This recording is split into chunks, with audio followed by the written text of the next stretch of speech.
Hey there, Emily here at the Movement Clinic, and today I'm breaking down the art of back bends for you. I'm going to break down two different parts. One focusing on what's happening in the upper back and neck as well, and shoulders, and what is happening in the low back and the lower part of the body. So hop on your mats and I'll see you in a moment.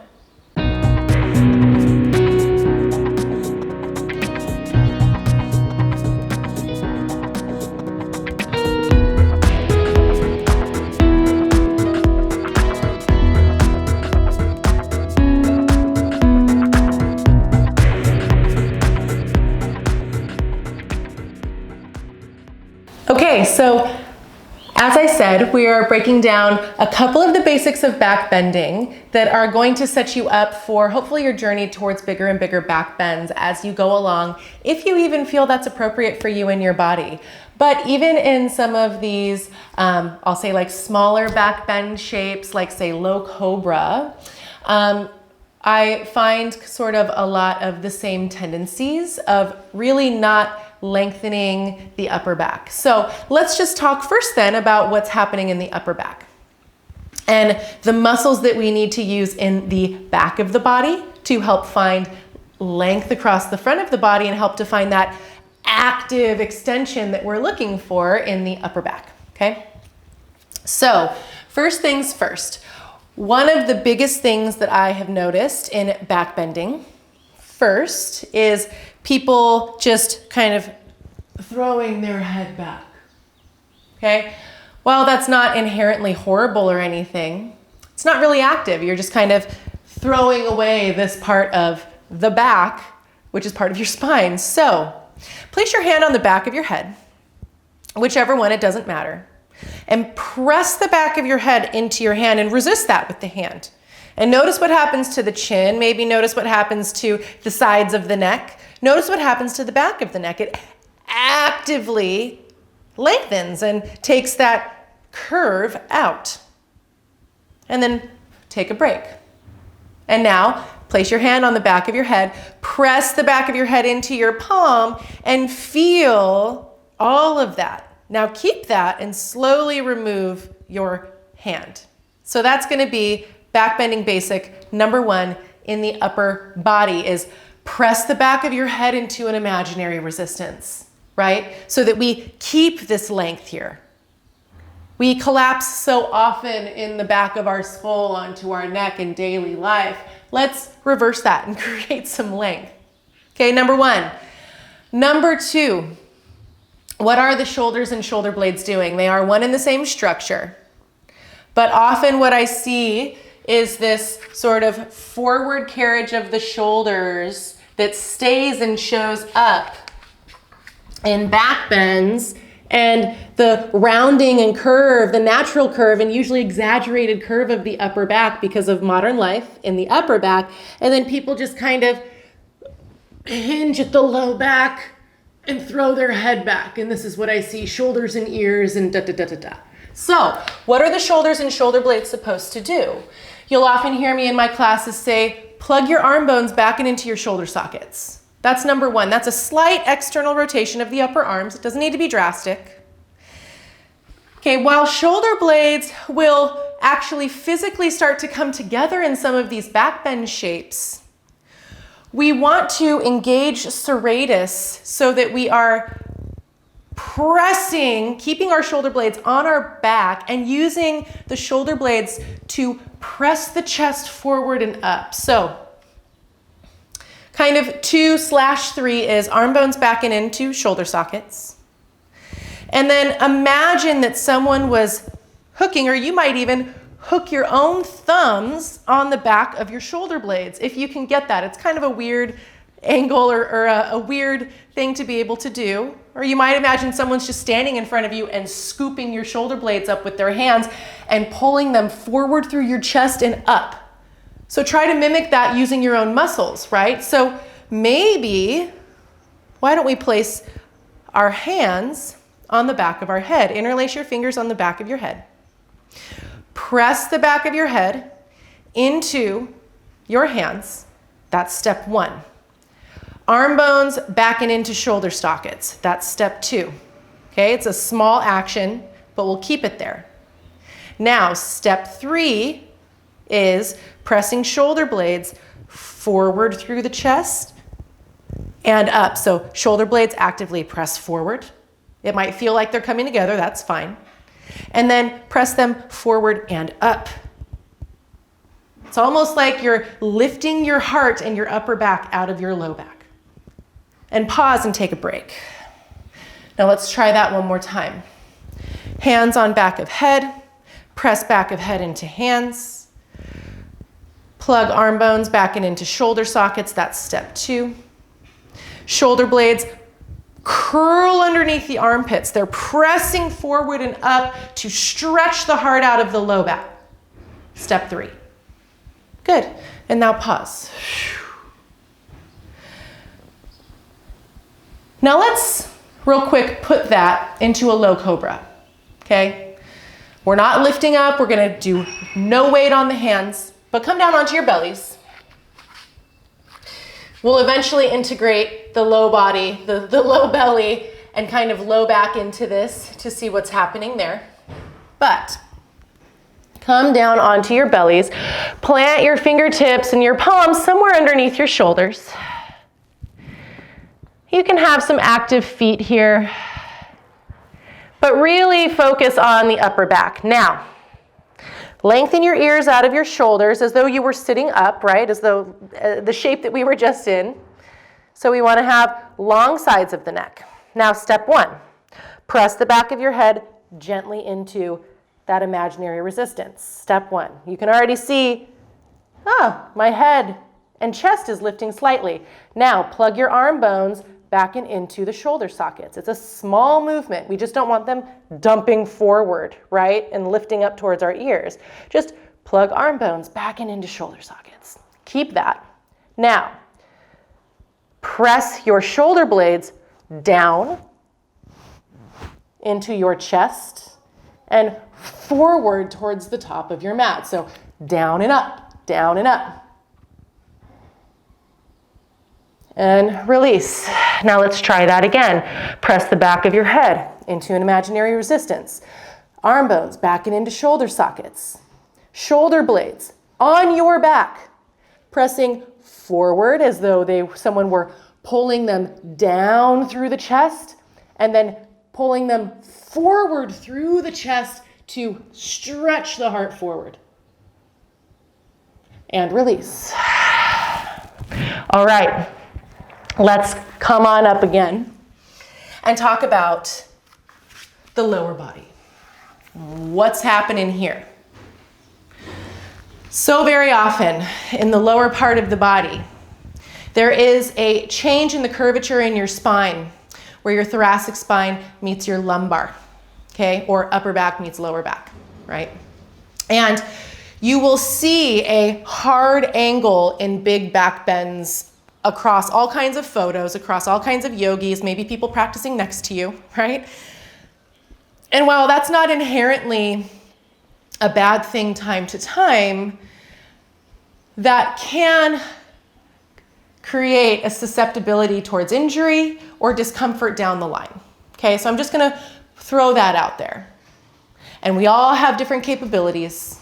And so, if you are hypermobile and able to just throw yourself into big back bends, ooh, careful, right? Because if you're hypermobile, we're looking for stability. If you're hyperstable or strong or stiff, we're looking to create active extension and active length, right? Flexibility, flexing to create more agility.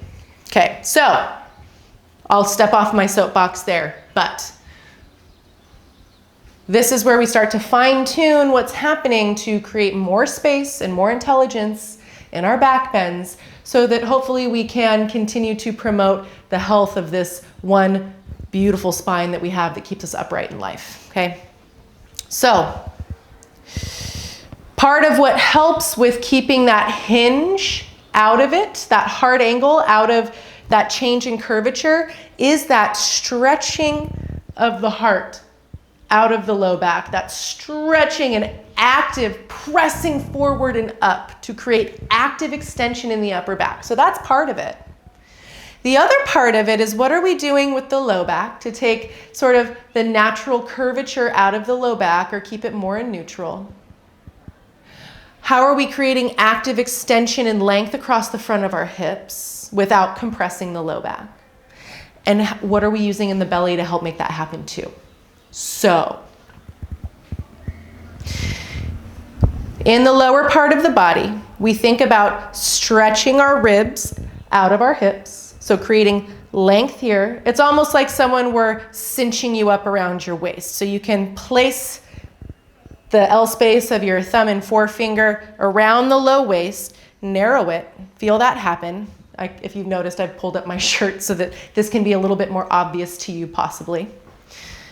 So here, narrow. And then imagine that someone was zipping you up from your pubic bone underneath your belly button. And you notice that as you do that, the tilt of the pelvis already shifts. And it feels like you're pressing your hips forward, but really you're just changing the tilt of the pelvis. So now we have a little bit more of a posterior tilt, which keeps our low back in a little bit more neutral. Great, we keep that. Now, how do we create more active hip extension? We use, just like the shoulder blades are being used to press forward and up in the upper body, same in the lower body. The bottom tips of our butt cheeks we're going to use to actively extend the front of our hips, okay? So those are going to press forward and up as well. Now there's a difference between the upper fibers of glute max and the low fibers. They all kind of work together, but that's why I want to really address these low fibers, kind of clamping down onto your hamstrings and the backs of the thighs, that clamping down that presses us forward, and then really lifting up to find that active hip extension. You'll still feel them up here, but focus down here because this can also compress the low back. How we take the upper fibers of gluteus maximus out of compressing the low back as we zip up the low belly again to keep that posterior tilt of the pelvis, okay? So narrow the waist, create length in the side bodies, zip up, butt cheeks, press forward and up to create active hip extension. Now, let's add 1 through 3 in the upper body. You can see that my hips are forward, but that I'm not just pressing my thigh bones forward, right? That there's a lift here that keeps this protected and active. There's the length here. You can also think about stretching the low back towards the backs of your knees or the back of the mat, depending on where it's facing. So let's keep all of this in the low body. Or actually, I lied. Let's do a 1, 2, 3, 4, 5, 6, okay? So, hands on the back of the head, just for here. This is sort of like a pseudo camel pose. We're gonna bring it down into cobra in a second. So, hands on the back of your head. Press your head into your hands, that's step 1. Plug your arm bones down and into your shoulder sockets, that's step 2. Press your shoulder blades forward and up, stretching the heart out of the low back, that's step 3. We're lengthening our ribs out of our low back. We're narrowing the waist, zipping up the waist, stretching our low back towards the backs of our knees here, and then clamping those butt cheeks where they meet the backs of our thighs, our hamstrings, forward, clamping them onto the hamstrings, pressing them forward and up, curling the shoulder blades underneath the chest, pressing the back of the head into our hands. So we just start repeating all of these, zipping up the low belly, curling up, up, up, finding active, active, active extension. So you'll notice I don't have to go back very far or do too much. It doesn't have to be a full wheel or anything to start practicing the nuances, these basics of back bending that actually, if we skip them, start to feel like I did when I first started doing yoga. That when I started skipping them and then I went back to practice them, it felt so much harder because I hadn't built up this mind-body connection, the muscular awareness of using these passive stabilizers, these small muscles like serratus anterior to keep our shoulder blades wide, to use the serratus to press the shoulder blades forward and up to help keep that external rotation of the upper arms, or the hugging down and into the shoulder sockets, right? All of these things felt so much harder because I was just defaulting to my huge muscle groups to try to muscle my way through back bends. And it could be just the same thing for people who aren't using their muscles at all because they have that hypermobility and can just throw themselves into these really, really big shapes that also doesn't serve them either. So it's two sides of the same coin. So by all means, I encourage you over and over and over to practice these really, really, really fine-tuned, small actions, the nuances of the back bend, which are really just the basics that help set you up for success along the way. Trust me, I skipped them all because I could just muscle my way into it.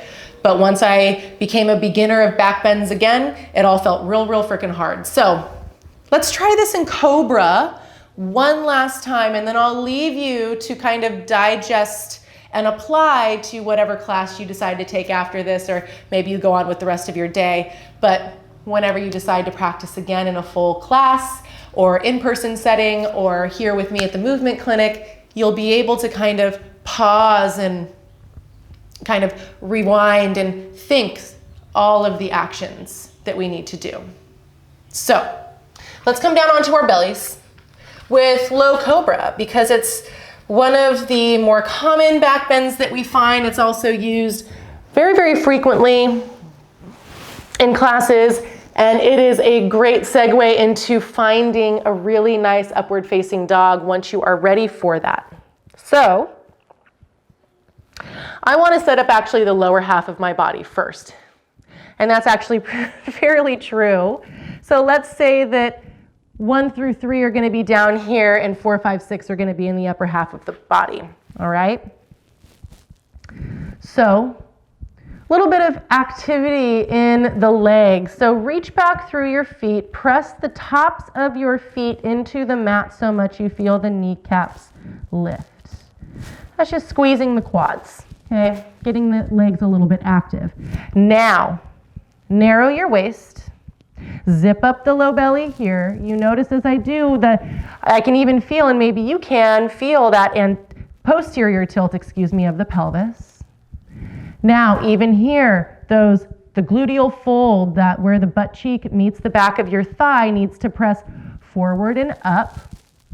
So we're actively using the butt even here to create active hip extension even here. Keep the low belly zipped up. Keep it cinched up, so lots of length. And now let's move to the upper body. Press the back of the head into that imaginary resistance. Arm bones draw back and into shoulder sockets gently. Shoulder blades press forward and up, up, up. Now look at that. I can breathe. I have no weight on my hands. Stretch the low back again towards the heels. Zip up the low belly. Press the feet into the mat. Press the back of the head into an imaginary resistance. Arm bones back and into your shoulder sockets. Heart stretches forward and up.